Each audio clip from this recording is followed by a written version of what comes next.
ಪಾಶ್ಚಿಮಾತ್ಯ ದೇಶಗಳಲ್ಲಿ 14-15 ವರ್ಷ ವಯಸ್ಸಿನ ಹದಿಹರೆಯದವರು ನನ್ನ ಜೀವನ ನನ್ನ ಆಯ್ಕೆ ಅಂತ ಸ್ವೇಚ್ಛೆಯಿಂದ ವರ್ತಿಸಿ ತಾಯಂದಿರಾಗೋದನ್ನು ಮತ್ತು ಸರಿಯಾದ ಮಕ್ಕಳ ಆರೈಕೆಯನ್ನು ಹೇಗೆ ನೀಡಬೇಕೆಂದು ತಿಳಿದೇ ಕಂಗಾಲಾಗಿ ಪೋಷಕರ ಮನೆಗಳಿಗೆ ಹೋಗೋದನ್ನು ನಾವು ನೋಡ್ತೀವಿ.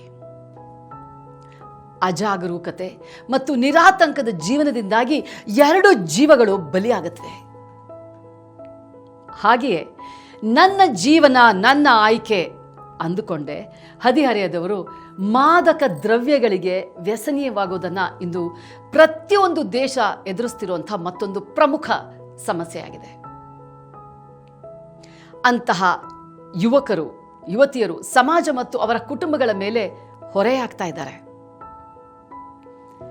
ನಿರಾತಂಕದ ಜೀವನವು ಆಕರ್ಷಕವಾಗಿ ಕಂಡು ಬಂದರೂ ಸಹ ಜವಾಬ್ದಾರಿಗಳನ್ನು ನಿರ್ಲಕ್ಷಿಸುವುದು ಮತ್ತು ಸಂಭಾವ್ಯ ಸಮಸ್ಯೆಗಳನ್ನು ನಿರ್ಲಕ್ಷಿಸೋದು ಅವಕಾಶಗಳನ್ನು ಕಳೆದುಕೊಳ್ಳೋದು, ಆರ್ಥಿಕ ತೊಂದರೆಗಳು ಮತ್ತು ಅಸ್ಥಿರತೆಗೆ, ಒತ್ತಡ ಮತ್ತು ಆತಂಕಕ್ಕೆ ಕಾರಣವಾಗಬಹುದು.